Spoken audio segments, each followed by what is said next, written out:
Oh, yes. Oh, God. Yes. Welcome back to Is It Still Good?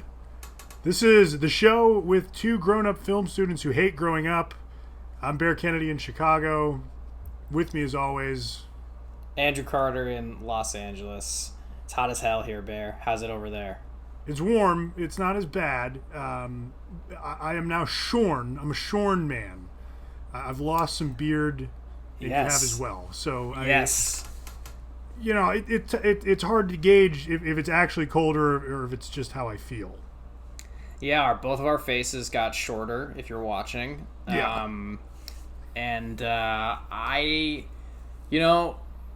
I feel a breeze more in my face, I will say. That's good.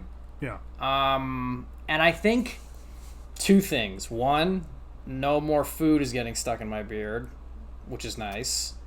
I don't know where to put the crumbs now, which is a new challenge. Right, now you have all these crumbs because you're a messy eater anyway, and you're like, where bear put? You don't know. But the other thing is that I feel like with quarantine and with the pandemic and everything, like we talked about last time, it's very easy to get depressed, and I feel like the beard was kind of like my depression beard a little bit, and mine was a power beard. It was not a depression beard. I feel like I was hiding behind it a little bit, and now this is me.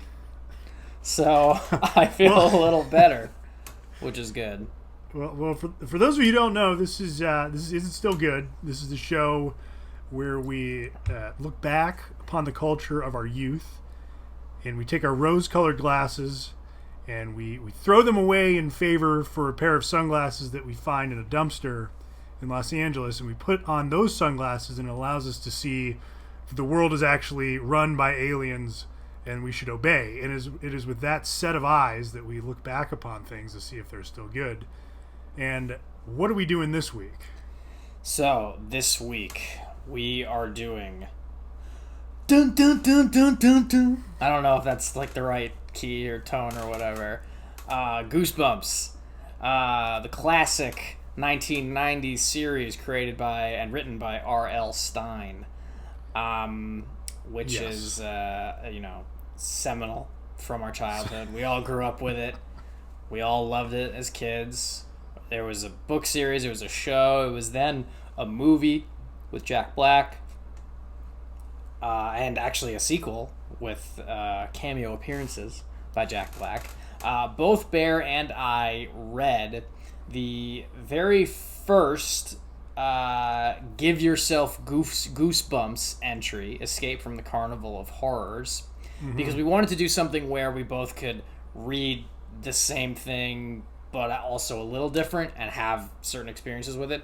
And then we also read R.L. Stine's most recent book, They Call Me the Night Howler, part of the Slappy's World series.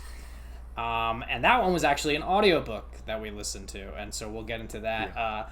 But first, let's talk about the history of Goosebumps. Why don't you tee us off there? RL stands for Robert Lawrence, and I think I had previously, I said it stood for Reginald Liaison or something. I think you said Reginald Liaison or Reginald Lewis. I wanted it to be Reginald because I thought that would be funny, but it's Robert Lawrence, and apparently you can call him Bob.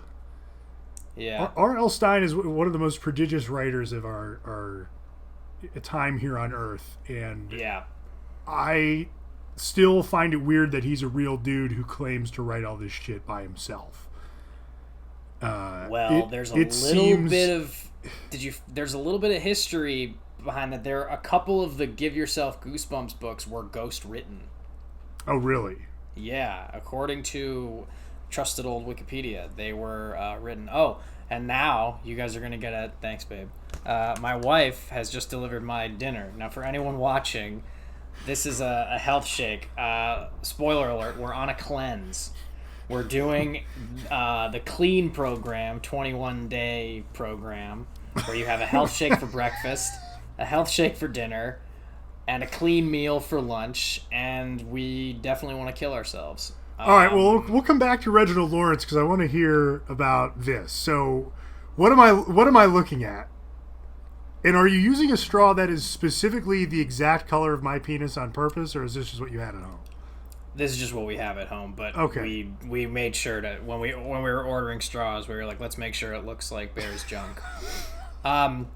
So what is that straw? How big? What is the gauge? It's a silicone straw. It's a great straw.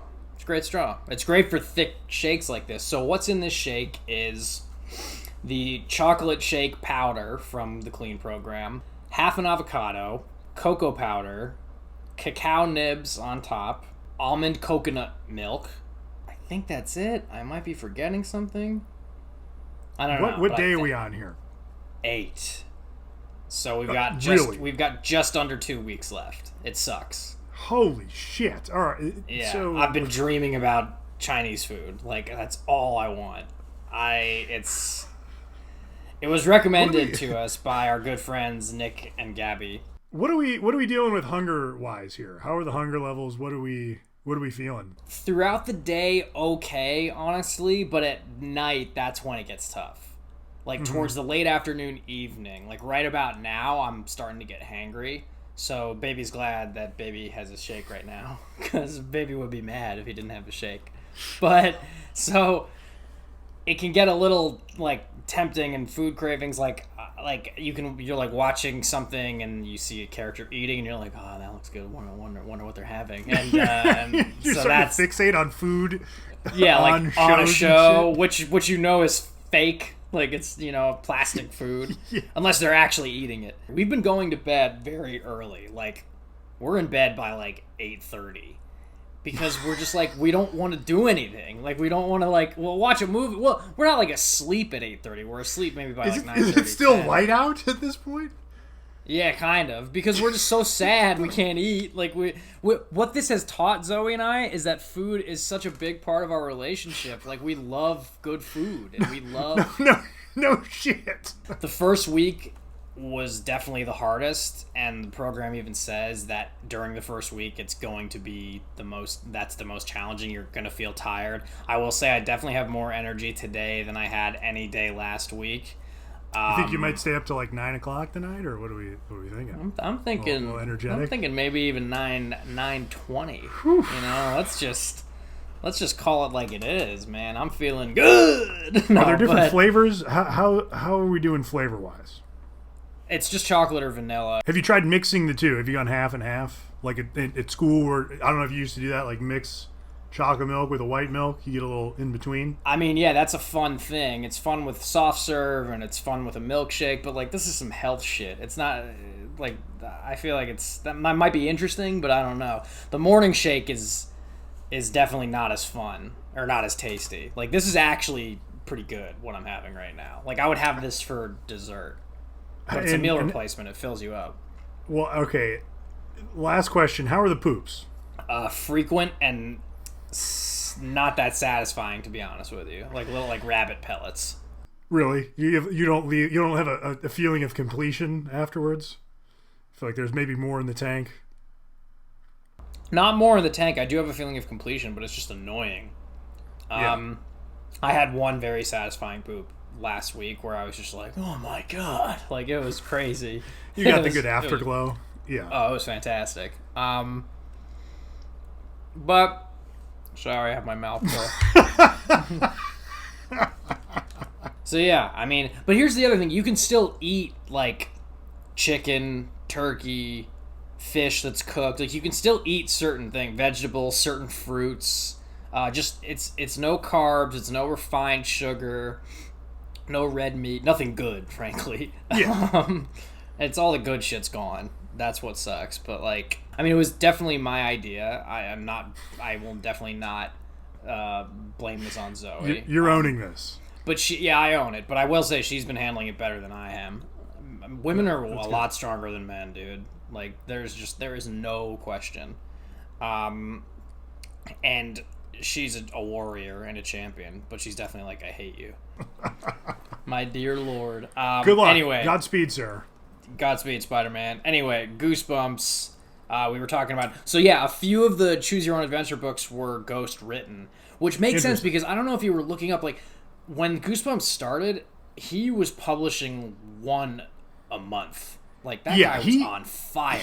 I looked a little bit into his schedule and, like, how he does it, and he actually has a bunch of shit on his website that goes into how he deals with writer's block. Because this guy fucking writes all the time. Yeah. I found the list right here, actually. Yeah, I can read them. Number 1, don't ever stare at a blank page or screen. Start with notes, journal entries, outlines, cheat sheets, what ifs. Write something down before you begin.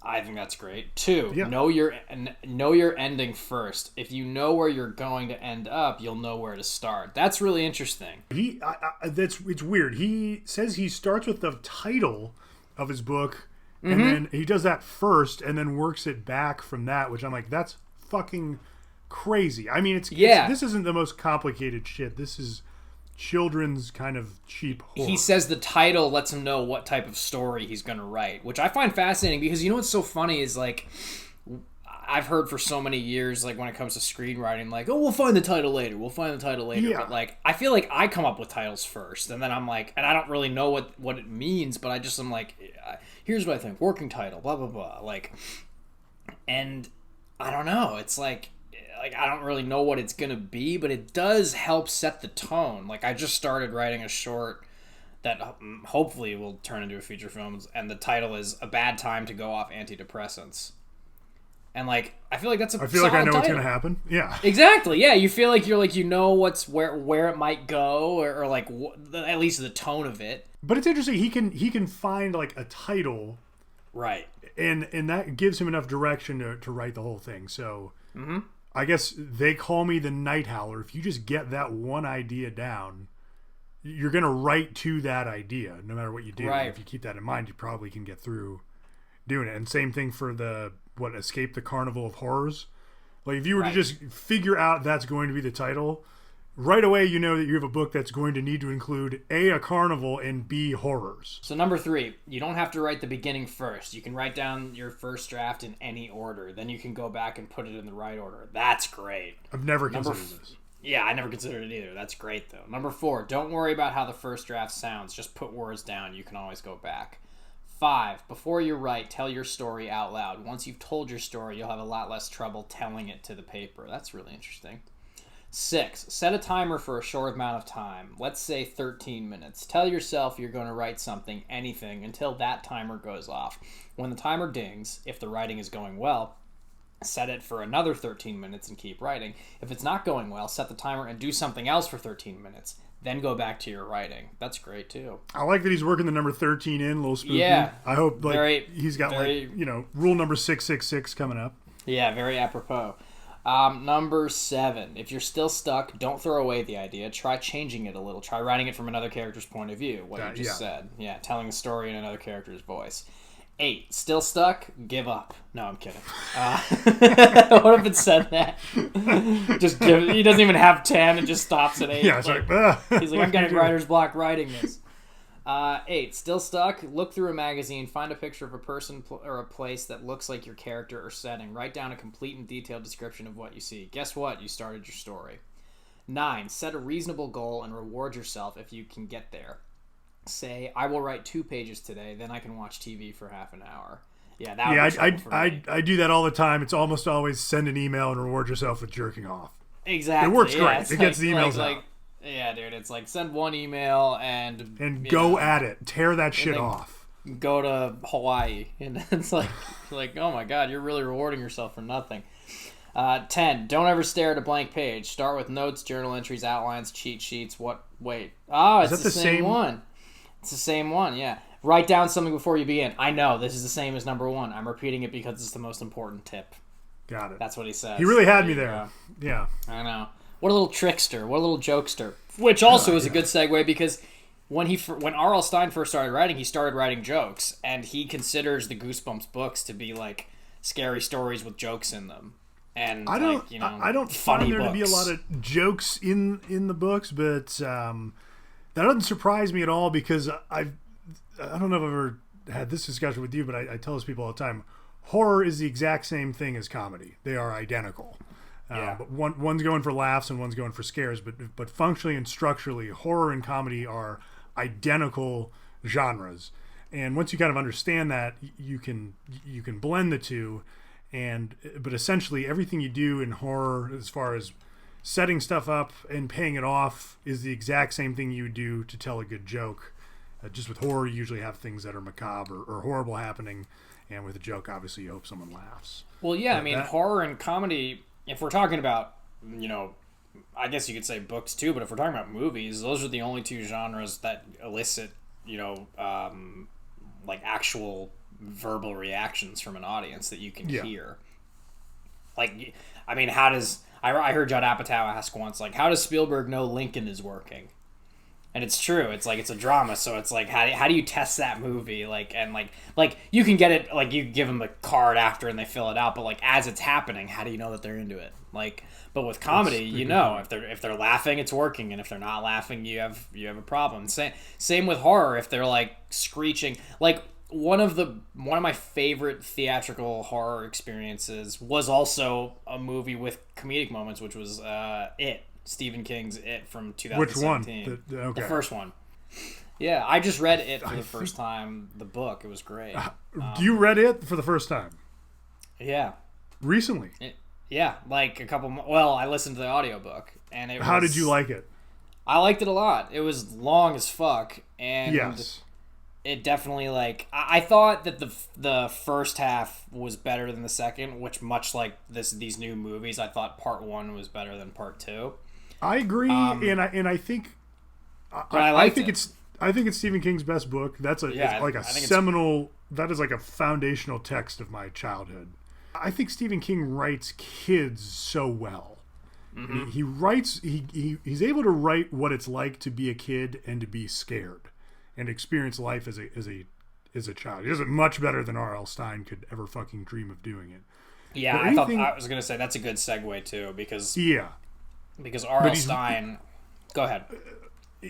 Just to finish on Stephen King, that book is split into the adult and the kid part. The adult stuff is good. The kid stuff is fucking awesome. It's phenomenal. It is the best shit. And that book goes, and the movie does it too. Both movies to an extent.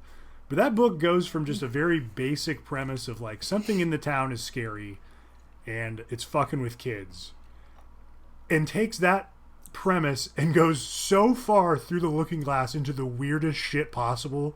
Yeah. It's awesome. That book is way more fucked up than either of the movies would ever lead you to believe. It's wonderful how weird and strange and just completely drugged out it gets. That whole side story with Hochstetter. Amazing. Like, what the fuck, man? Incredible. And that brings us to Goosebumps and R.L. Stine, and like, when I was a kid, Goosebumps was, I remember that was like one of the first things I think I read, like growing up, of like, when you have a book fair at school and you like buy a couple books or you get them out of the library. I don't think they were ever assigned reading, but I remember loving them as a kid. The one I remember as a kid the most is The Abominable Snowman of Pasadena. Because I just remember thinking that title was awesome, and I was just like, he puts effort into the titles. Yeah. And then when I found out that Pasadena is a real place, I was like, wait, no, R.L. Stine made that up. No, like, that's a real, and I was shocked. But like, I remember reading it so much as a kid, and I remember watching the TV series and that iconic theme song, and I remember the dog like when like because the theme song's great, and then when the G floats over the dog, and then you hear the like like, it's, I remember that always. I remember I was always like, that's a dog barking, isn't it? But no one could ever like confirm it. But then when I got older, I was like, yeah, of course it's dog barking. Yeah, it's ridiculous. But I mean, I remember loving them as a kid. Truly, I did.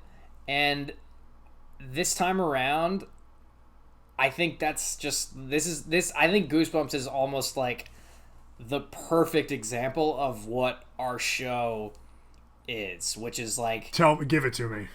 Like, is it still good? No.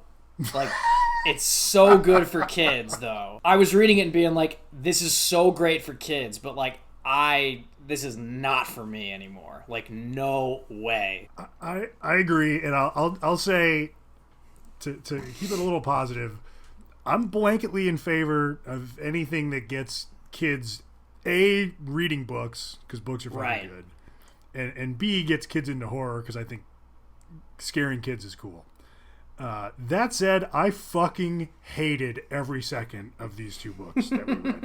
I was mad at you for a lot of it, and I hated it. I hated the Choose Your Own Adventure, and I hated the audiobook. Yeah, just to be clear, Bear was mad at me because it was my suggestion not only to do the Choose Your Own Adventure, it was also my suggestion to read his newest book. I was very upset, and I wanted to text you with how much I was hating it, but I wanted to keep those reactions fresh for the show. But holy shit, that I just hate this. Yeah, I did not enjoy it at all. Oh my God, no. You know how I could tell I didn't enjoy it? I know how I could tell. When it was I kept trying to steer my car into the other lane for a fucking week. Jesus. When it was done, I was like, yes, I accomplished work. And I wasn't like sad it was over. Check this off. Yeah, I wasn't like it's like, I felt like I was like, okay, good, I was productive, as opposed to being like, that was really fun, I enjoyed it. I didn't expect to hate it this much, but I didn't either. I was shocked. I really did. I hated it. But I talk about it. Why did you hate it? Why do you think you hated it so much? Okay, I'm with you. If someone tells me that they like Goosebumps and it's not in the past tense, I'm gonna have to. There's no way I'm gonna be able to hold back. I'm gonna be like, when was the last time you read one? There's no fucking way you still like this. Yeah, no way. Like, I understand that books are made for kids, and that's fine. But these are the definition of reading level. Like, I remember these in elementary school. I remember reading some of them. I remember the covers really well. Oh, yeah. I was not super into Goosebumps, which is a little weird because I love horror shit. The Choose Your Own Adventure book, I'll say, I chose correctly, because that book starts with maybe 6 chapters or so before you really start getting into the Choose Your Own Adventure, and we did it on an ebook, which may have been a huge mistake, because I could not have been more fucking annoyed navigating the menu to switch chapters every page and a half. It was unbelievably annoying. And I went through the Carnival of Horrors. I had some kind of gypsy guess my weight on Mars, which she got right, and I got sent to Mars, and that was the end of the book. So that took about 12 minutes, and I was like, I'm not going to reread this because this was terrible. I'm glad it's over. Dude. So I think you can get going into like a longer plot, and if you read it linearly, it doesn't really make sense because it really jumps around. Like, you are jumping forward, backward, all over the place with every choice you make.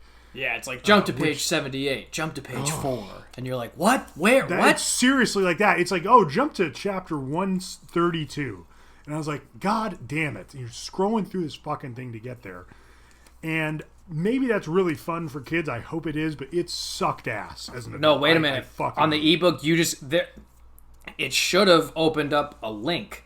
Like, I just clicked the link to the page. I was doing it on linked. The Google ebook app or some shit. Oh, that thing sucks. You should have just read it on your laptop. No kidding. Well, I came in my own eyes during this experience. Yeah, that was how bad it was. But that implies that you like enjoyed it if you came. No, it was a frustration come. It was a frustration. You never know what's angry gonna get come. Me. Yeah, it was a hate come. That's what happens to you. Yes. You got a speeding ticket. You're like, officer, no. Yeah. But I didn't like it. I didn't enjoy reading it. I was so happy it was over. What did you think of the Choose Your Own Adventure? I didn't like it either, but for different reasons. First of all, like I said, it did feel like work, and I wasn't like necessarily enjoying it. But I thought it was like really lame. I was mad that like something cooler didn't happen to me, because you start as you said. Wasn't rad enough. You start in the thing of like you're at the carnival, and then like I jumped over the fence, and we went in, and we were met by a big giant, and he said, "Do you want to help the freaks?" We said, "Yes, we'll help the freaks." And then the freaks were messing with us, But then the giant was messing with us, and we said, wait, what are we gonna do? So I clicked, like, who do you trust, the giant or the freak? And I said I trusted the freak, and it was like, and now you're all home at your house, and now they're gonna be living with you. The end. And I was like, what? Is that really what happened? Yeah. Here, I'll read you the last page. I have the last page open. Yay, our hero, the freaks cheer as they bolt out of their cells. You follow the giant through a side exit, and in no time you're leading all your new friends to your house. You're sure your parents won't mind taking them in. After all, how much can a 300-pound giant, a 500-pound fat lady, and a 3-headed man eat? Better not answer that question. Just be happy that you've come to the end. So I guess actually the giant was one of the freaks, but I'm talking about the owner of the park, Al. That was the guy who was like, who do you trust? We all know Al. Yeah, great guy. But, like, you know what the best part about the Choose Your Own Adventure books was that they're called Give Yourself Goosebumps. That's very clever. That's funny, and it was interesting that it's written in the second person. So it's not, there is no character. You are the characters. When you read it, it's like, just like you did. It's like, oh, you go home. You see these freaks. It's written that way, which is kind of interesting. Yeah, it is. And that's great for kids, like, kids of any gender to be able to see themselves in, and like it's easy to imagine themselves, which is great. But I think that I think it's so strictly for kids. This is such a prime example of something that is, from our childhood that is so not good anymore. Yeah. But it doesn't mean it's bad. It means that it's good for kids. No, I want it to exist, but as we've talked about some of this shit on the show, I'm starting to firm up on the position of I'm going to be a no vote for if something's still good if I don't have a place for it in my life now. Right. And especially, I mean, you coming off reading It by Stephen King, the level of horror between it and these two Goosebumps books it's night and fucking day. There's almost no consequences in Goosebumps. Goosebumps is very focused around things kind of being scary to kids but then resolving. There's a lot of cliffhangers like, oh, and then the thing came after us. And then it's a chapter break, and then they kind of resolve that. That's RL Stine's that's his MO. I mean, he said in interviews, 100%. He's like, I never, there's no profanity, there's no like scary violence. I never really put them in that much danger. And like that, I understand why that's great for 10-year-olds. Like that's why we loved it, because there's really no reason to give 10-year-olds something that's like really gonna fuck them up. Like if I read It as a 10-year-old, oh my god, I'd be fucking traumatized. But I read it when I was 13.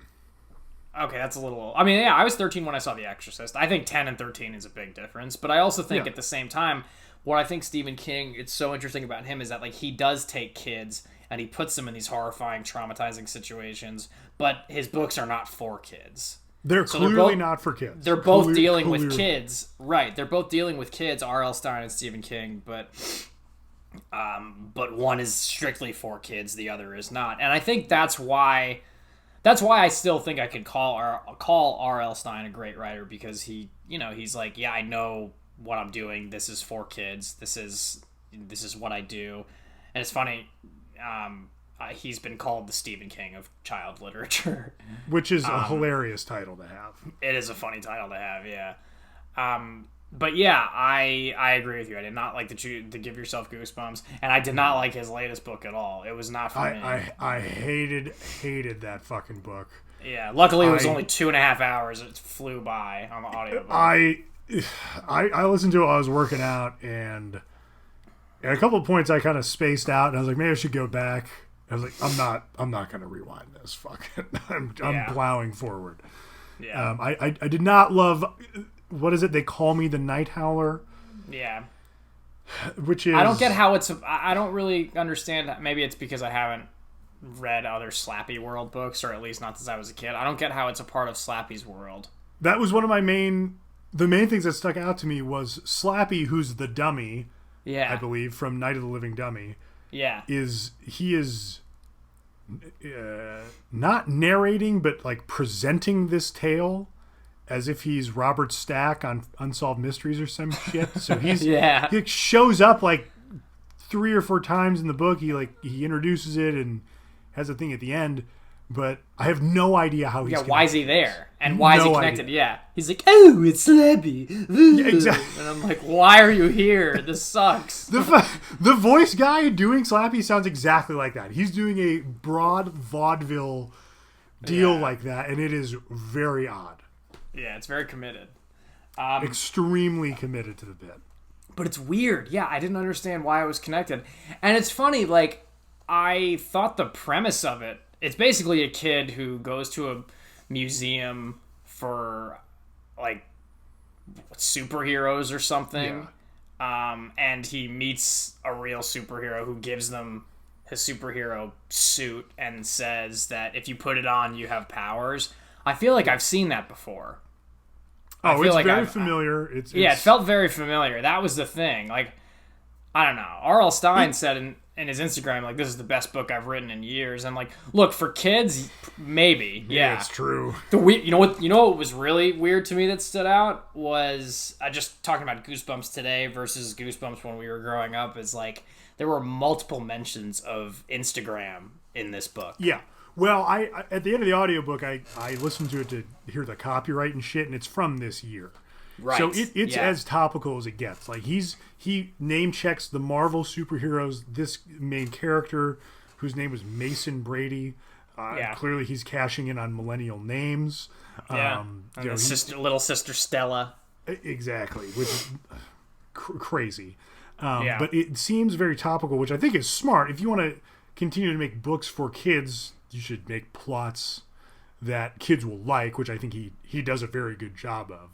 Yeah. But it is not a scary story at all. Not even like nominally in the way that some of those old books might have been, where it's like, hey, wouldn't it be weird if a dummy was alive? That's scary. Ah. Well, I didn't get any like, you know, kind of creepy, oh, this thing is scary vibe from this. This was just kind of a kid as a superhero tale. Well, I remember like the first Goosebumps book ever, Welcome to Dead House. It's this, you know, these kids move into a new house and like things start to come alive. Like that is inherently something that like kids are afraid of if they move. Otherwise, are we moving into a haunted house? And like then he had other ones like the haunted mask, about the mask that won't come off. Like that's a great idea, and like that's based on something that his son had, a Halloween mask that like got stuck and wouldn't come off, and that's how he came up with the idea. And it's cool that that's actually born out of something that happened to him. But like, yeah, there was nothing inherently scary about this latest book.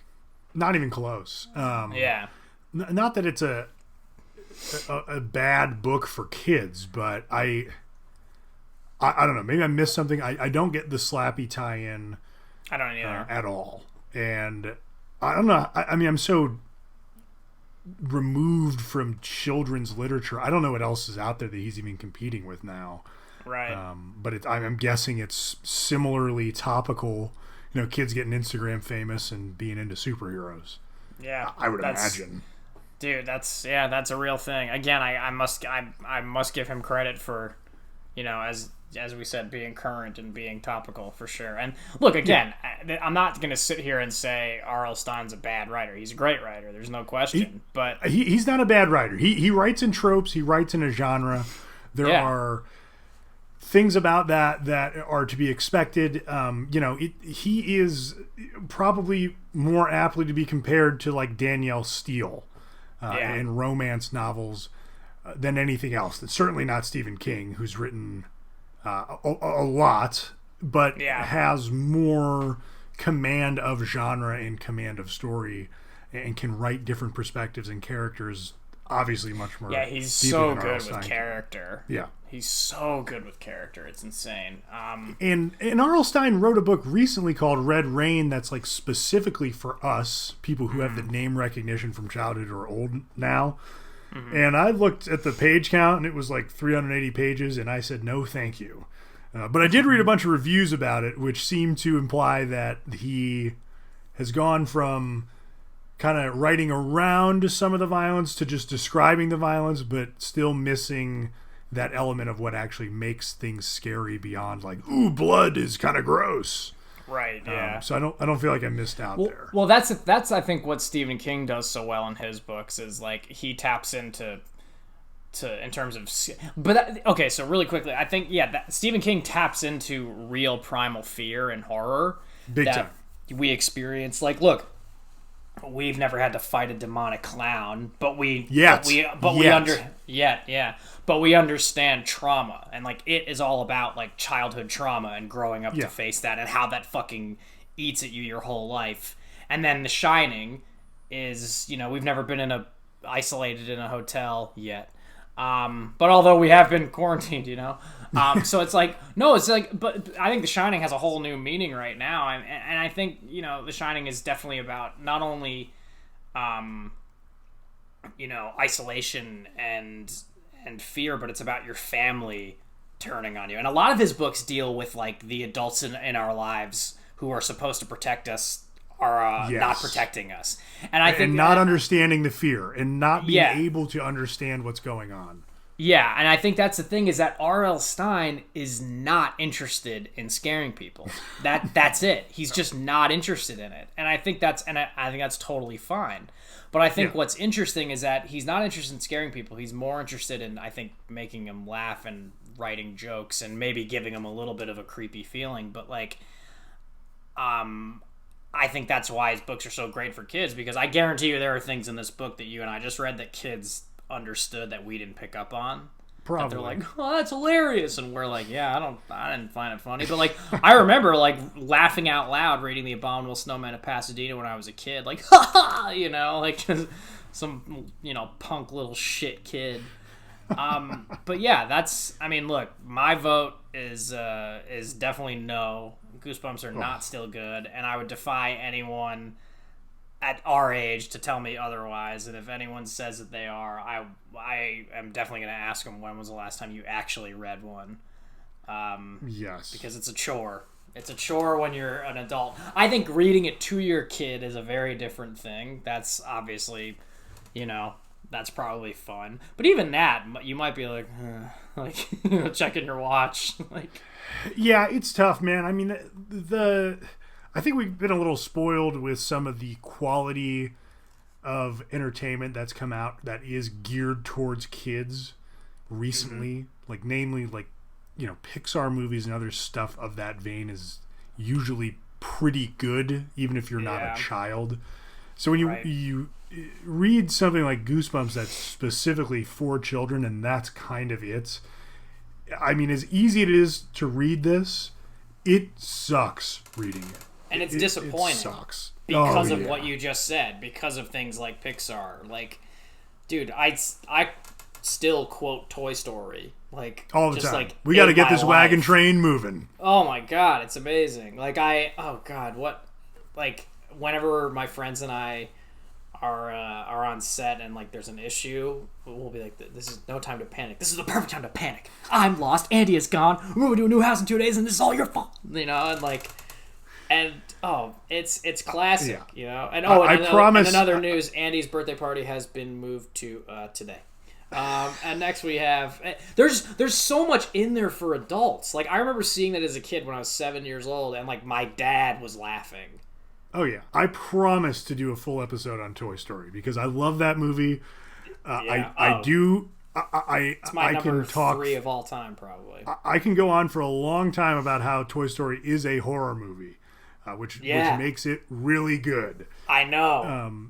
That's the best is when movies that you don't think, what else is a horror movie completely different from Toy Story? Whiplash. Oh yeah. Yeah. Big time. Like, I'm like, dude, horror and comedy are my favorite genres, and Zoe and I love watching. We just watched The Lodge. Have you seen The Lodge? It's on Hulu right now. It came out earlier this year. It's really good. It's fucked up. It's a trip. Nice. Yeah, I love horror. I mean, I wish... It's tough when you're talking about like horror for kids with Goosebumps. Like, would it be cool to like read a real story about a clown that legitimately eats children and it's traumatizing, to a 10-year-old child?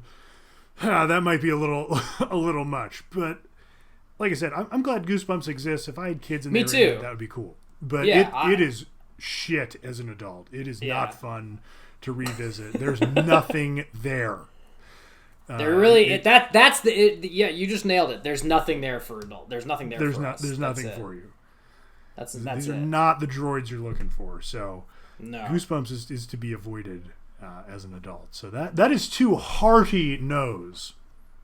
Sorry to the fans out there. If you feel differently, shoot us an email, stillgoodshow@gmail.com. You can find us on Instagram @stillgoodshow, Facebook, Is It Still Good? Or you can visit us on our website, stillgoodshow.com. Bear, what are we doing next week? I know I name-checked Robert Stack earlier today. He's been on my mind quite a bit, R.I.P. We're going to do Unsolved Mysteries, which is back on Netflix as of this month. So there's a couple episodes that they dropped. I think there's 6 or so. And we're going to look at the new ones and also the old ones. Unsolved Mysteries was one of my favorite shows as a kid. So we're going to... And I never watched it as a kid, so this is going to be interesting to see how the old and the new. And really quickly, Robert Stack, as in Robert Stack from Airplane, the actor. The same. Get the fuck out and of basketball. Here. Yes. Oh my god. He's got He's one of the way best dead. moments in that movie. I know. The but sunglasses. He is, All right, now he's make gone. it quick. Oh man. He's like decomposed. He's been gone for a while. Yeah, and he's got a great name. Get me amazing Rex name. Kramer. Perfect voice. Rex Kramer, man. So That's what an icon. I miss him. Big time. Yeah, we all do. Thanks for tuning in, guys. We'll see you next time. Bye.